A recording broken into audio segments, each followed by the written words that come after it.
Hello friends, very good life to you.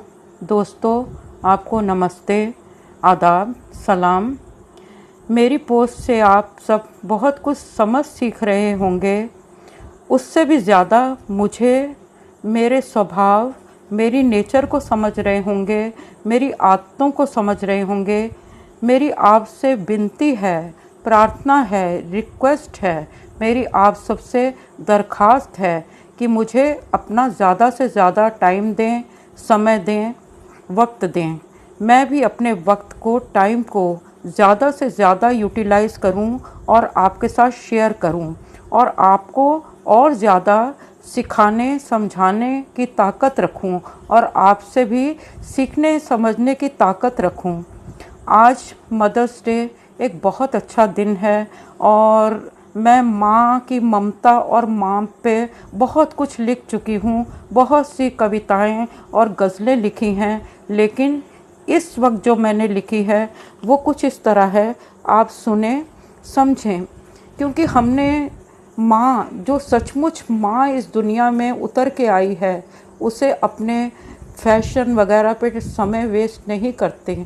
वो हर वक्त ये चाहती हैं कि मैं हर तरह से अपना टाइम बचाऊं और वो अपने बच्चों पे खर्च करूं। उसके लिए हमने तो अपनी माँओं को हर वक्त पसीना बहाते देखा है। जो अनपढ़ माएँ हैं, उन्हीं के बच्चे प्राइम मिनिस्टर बने, प्रेसिडेंट बने, बहुत ऊंची पोस्ट पे गए।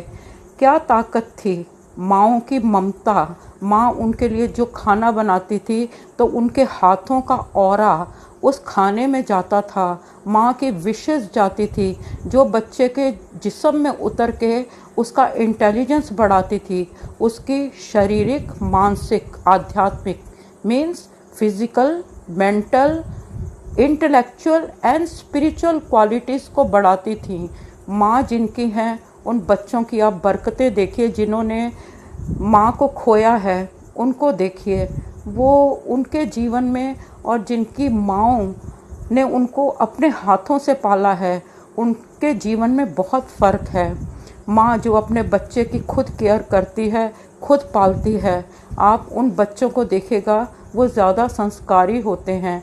लेकिन जिन माँओं को अपने ही घूमने फिरने से फुर्सत नहीं, अपने को पालने से फुर्सत नहीं, वो बच्चों को उतना टाइम नहीं दे सकती। हाँ, आज के युग में औरत अगर नहीं कमाती तो घर का बैलेंस ख़राब हो जाता है, क्योंकि आज इतनी महंगाई है।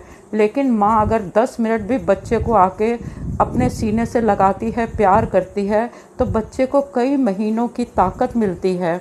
बच्चे से माँ का संबंध जितना गहरा है उतना किसी और का नहीं। आप प्लीज़ मेरी कविता सुने।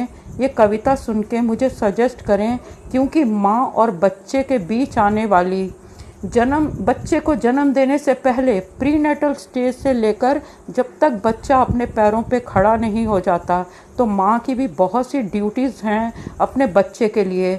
माँ भी बहुत तरह की फिज़िकल, मेंटल एलिमेंट्स देखती हैं, बीमारियाँ देखती है, प्रॉब्लम्स देखती है, और बच्चे को भी जन्म के बाद बीमारियाँ भोगनी पड़ती हैं। उस पर मैं नेक्स्ट वीडियो में आपको बहुत कुछ सिखाऊंगी, समझाऊंगी, उपाय बताऊंगी और मेडिसिन्स बताऊंगी, जिससे कि कभी भी किसी की भी लाइफ में कभी भी थोड़ी सी भी प्रॉब्लम आते ही उसकी सॉल्वेशन सामने हो। अब प्लीज़ मेरी कविता सुनिए, इसे पसंद करें, और अगर आपको पसंद आती है तो मैं अपनी बाकी कविताएं भी समय समय पे आपको सुनाने की कोशिश करूँगी। एक बच्चा है, वो माँ को देखता है कि वो हर वक्त पसीने से लथपथ रहती है। बहुत सुबह सुबह उठ के नहा के घर के काम करती है, कपड़े धोती है। एक मिडिल क्लास फैमिली में ये कुछ होता है। तो वो बच्चा माँ से कहता है, माँ क्यों तुम इतना तपती हो, इतना कुछ कैसे करती हो, भूख से पहले ही तुम खाना बच्चों के आगे धरती हो। माँ तुम क्यों इतना तपती हो, बच्चों के रोते ही तुम सीने से तुम लगा लेती हो। परदेश में रहती संतानों को जब कोई मुश्किल होती है, तुम उस मुश्किल को क्यों अपने भाग्य में लेती हो। अपने भाग्य में लेती हो का मतलब है तुम अपने बच्चों की बुरी किस्मत को अपने ऊपर ले लेती हो और बच्चों को फिर से अच्छी किस्मत जीने का मौका देती हो। तुम उस मुश्किल को क्यों अपनी किस्मत में लेती हो? माँ, तुम इतना कुछ कैसे करती हो? तुम्हें कैसे मालूम हुआ है परदेश में बच्चा तेरा रोया है? उधर बच्चे को कोई तकलीफ़ होती है हज़ारों मील दूर, इधर माँ कहती है कि मुझे कुछ हो रहा है, पता नहीं मेरा बच्चा खुश है कि नहीं, कुछ मुश्किल आने वाली है, क्योंकि मेरी अंतरात्मा, मेरी अंदर की आवाज़, मेरा कॉन्शियस आज कुछ खुश नहीं है, मौसम मुझे अच्छा नहीं लग रहा। माँ को इतनी दूर तक पता लगता है कि बच्चा किसी मुश्किल में है। तुम्हें कैसे मालूम हुआ है परदेश में बच्चा रोया है? बहुत दूर रहकर भी आंचल का साया करती हो, अपनी आंचल, अपनी छत्र छाया का साया उधर भेजती हो, जिससे बच्चे की मुश्किल ठीक हो जाती है। तुम उस रब की एक निशानी, ज़मीं पे फ़कत तुम ही हो माँ। तुम उस रब की एक निशानी, ज़मीं पे फ़कत तुम ही हो माँ। मेरे कारोबार में माँ कैसे तुम बरकत भरती हो? मैं तो बहुत दूर हूँ, मेरे कारोबार में मैं तो कुछ जानता भी नहीं था। जब परदेश आया था, जब मैं दूसरे देश गया था पैसा कमाने, मेरे को तो कुछ मालूम नहीं था इतनी जल्दी मैं कैसे लाखों डॉलर कमाने लग गया। इसमें भी तुम्हारी ही दुआ है जो मेरे कारोबार में बरकत भरी है। तुमसे माँ घर की आन बान है, तुमसे घर की आन बान है, तुमसे बच्चों की बरकत और शान है। तुम घर के कोने कोने में अपने मन की ममता भरती हो। जिस घर में माँ होती है उस घर का माहौल बहुत फ़र्क होता है।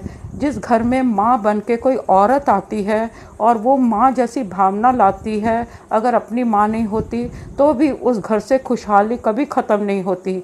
मैंने देखे हैं जिस घर में कोई औरत नहीं, सिर्फ मर्द मर्द हैं, उनके घर के माहौल में और औरत वाले घर के माहौल में बहुत फ़र्क होता है। माँ ने ये जवाब दिया अपने बच्चे को, मेरी ममता मेरी ताकत है, मेरी ममता ही मेरी ताकत है। रब की ताकत से जनती हूँ मैं। जनती मतलब कि जन्म देती हूँ। रब मुझ में एक एक्स्ट्रा पावर देता है जिससे मैं बच्चे को इस दुनिया में ला सकती हूँ। वो ताकत उस वक्त आती है कि मैं बच्चे को जन्म दे सकती हूँ। जन्म देना कोई आसान नहीं है। एक जिस्म से दूसरे शरीर का जन्म लेना, एक जिस्म से दूसरे शरीर का पैदा होना बहुत मुश्किल है। इंसान का अपना शरीर कटता है तो एक नया जन्म होता है। रब से तुम बख्शीश मिले हो, रब का शुक्र किया करती हूँ। माँ जैसे ही देखती है बच्चे को, वो अपनी सारी लेबर पेन्स भूल जाती है, सारी प्रसव पीड़ा भूल जाती है और बच्चे को देख के दर्द में भी मुस्कुरा देती है कि मुझे रब ने एक ज़बरदस्त बख्शीश दी है। मेरी ममता मेरी ताकत है, रब की ताकत से जनती हूँ। रब से तुम बख्शीश मिले हो, रब का शुक्र किया करती हूँ। रब ने मुझे ज़मीं पर भेजा, माँ का दर्जा देकर भेजा। माँ का दर्जा जो है बहुत ऊंचा दर्जा है। अपना फ़र्ज़ अदा करती हूँ। मैं तो सिर्फ भगवान ने मुझे भेजा है ज़मीन पे, रब ने भेजा है, मैं तो सिर्फ अपने फ़र्ज़ अदा कर रही हूँ, इसलिए सब कुछ किया करती हूँ। इसलिए मैं मेरे बच्चों आग की तरह तपा करती हूँ और इतना कुछ रब की ताकत से मैं किया करती हूँ। थैंक यू दोस्तों, उम्मीद है आपको मेरी कविता पसंद आएगी। आगे भी मैं ज़रूर बीच बीच में अपनी कविताएं भेजती रहूँगी। Thank you for everything. Thank you.